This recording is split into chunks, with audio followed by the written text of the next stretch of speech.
He's deep down in that burrow, isn't he? It's sort of hard to retrieve yourself out of that. Well, that interview sparked widespread backlash, with a new poll revealing a majority of Brits want to see Harry stripped of his HRH title. For more, we're joined by royal expert Duchess Lilibet's birth. She's dancing in front of the camera. Oh God, it looks like a lap dancing club with pregnant women. He's also dancing in front of the camera. She's got a black dress on. She's literally holding her bump and twerking, and she's put this on social media. The working royals and senior members of the royal family, because it denotes a level of I guess respect in the public, and also it's not a financial thing. Working royals do not profit. They do not use their names to make. All about trust. They excluded Meghan Markle from the Sandringham summit because they were afraid she would secretly record. Let's jump right in. This story is crazy, and people are finally talking after years of guessing. Quiet gossip and blurry online videos zooming in on baby bumps and clothes. People who work near the royal family are done staying quiet. Important people close to the palace are now speaking up about one of the wildest rumors yet about Prince Harry and Meghan Markle, that when their son Archie was born, it wasn't just super private. It might have been totally fake. Yep, you heard that right. They aren't being shy about it anymore. The palace is responding. And they're not being nice, they're saying this was a full-on cover-up. People are talking about a fake pregnancy, a fake belly, even using a surrogate. All of it. And it's not just coming from bloggers or random people online. Now it's being whispered by people who actually matter, and they're not holding back. From the start, the whole pregnancy seemed weird. Even royal fans, who usually stay neutral, admit there was no photo on the hospital steps, no official details, no clear due date, and no royal doctor helping. Then there were the photos. One day her belly looked high, the next it was low, and once it even looked like it folded when she sat down. People online noticed. And let's be honest, they didn't just make this up for fun, but anytime someone asked questions, Meghan and Harry's team shut it down. They said the press was being racist, that the palace was mean and not helpful, and everyone was told to be kind and stop guessing. And while no one was asking questions, Meghan and Harry created a brand, a really strong one that made them look like a young family being treated badly by the royal family. But now that quiet is over, and people close to the palace are saying there was never a real pregnancy. They say Meghan wore a fake belly during all her public events. They say the whole thing was planned. And if you're wondering why no one from the palace said anything earlier, the reason is just as shocking as the rumor itself. It was all about protection, protecting how the royal family looks, protecting the Queen's name, and even protecting Harry.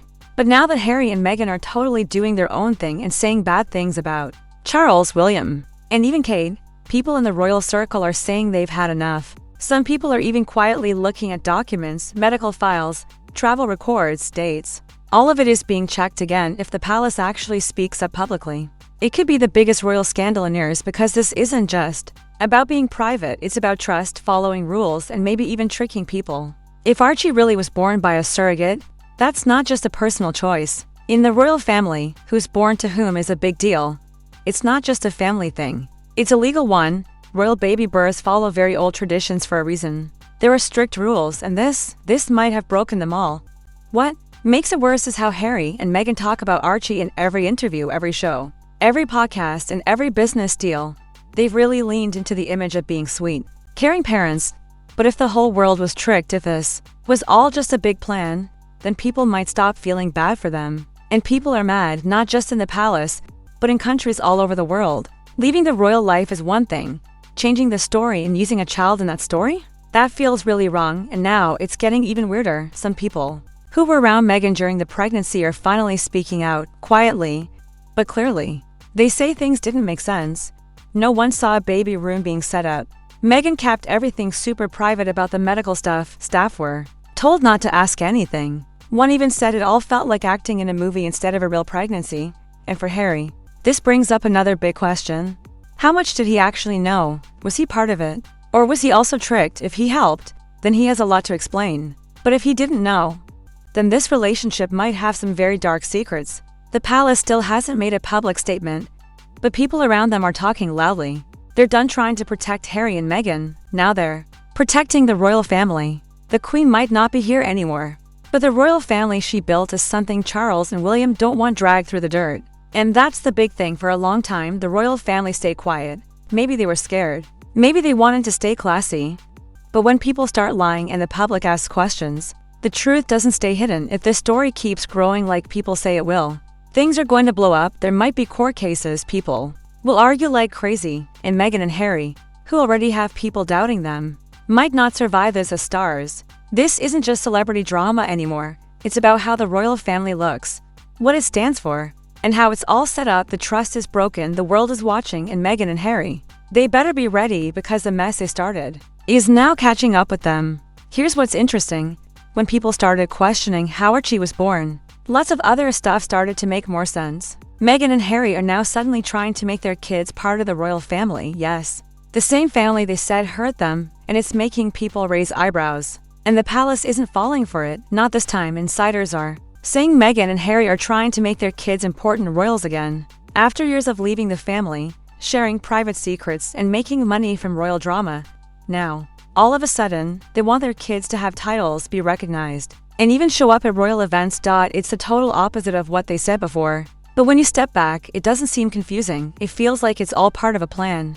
If Archie wasn't really born the way people thought, and there was a surrogate, then they didn't follow any of the royal rules, and that's a big deal because royal roles and titles aren't like handing out birthday gifts. They come with traditions, legal steps, and proof of who you are. If that's not clear, then everything becomes unsure. The palace sees it and they're starting to speak up. A lot of people who know the royals believe Meghan and Harry are thinking long-term. That everything from the Netflix shows, the book, and even the Oprah talk was part of a big plan to become famous, liked, and rich. But now that people are tired of feeling bad for them, they're changing tactics. They're putting the spotlight on their kids, using their names and projects, talking about them in interviews, and hinting that they should be treated like real royals. It looks like they're trying to stay connected to the royal family through their children.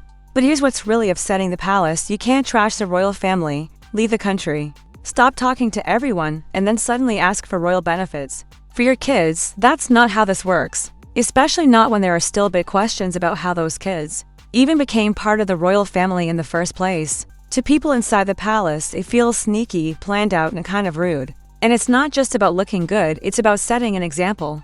If Meghan and Harry get their way, even after leaving and ignoring the rules, what does that say to the rest of the royal family? And what does it say to regular people who still pay taxes that support the royal family? It's no accident. This big push is happening at a very interesting moment. Right when the palace is quietly looking back at everything that happened. People who were scared to speak before are finally talking. Workers, advisors, even family members, they're starting to put the pieces together. Meghan and Harry's exit wasn't just dramatic. It was planned, and now they're learning that being independent doesn't always mean being important. So now they're trying to step back into the royal world, using their kids to do it. And the big question everyone's asking is really simple. If Meghan wore a fake baby belly, if a surrogate was really used, and if the palace didn't approve it, then what does that mean for Archie's spot in the royal family? What about Lilibet? Can you really ask for royal treatment after turning your back on all the royal rules? Harry and Meghan built their whole image around escaping the royal system and saying they were hurt by it. But now, it looks more like they're trying to sneak back in. They want the fame, the royal history, and the special treatment, but not the hard work, the rules, or the responsibility. For a long time, the palace didn't say anything, maybe out of respect, maybe just to stay calm. But now, they're pushing back in their own way, by staying quiet where they used to help, and by talking secretly where they used to stay silent. And now, Meghan and Harry focusing on Archie and Lilibet as future royals makes way more sense. It's not just random, it's part of the plan, a smart move in a bigger game. Meghan and Harry are still playing, but the palace is done playing.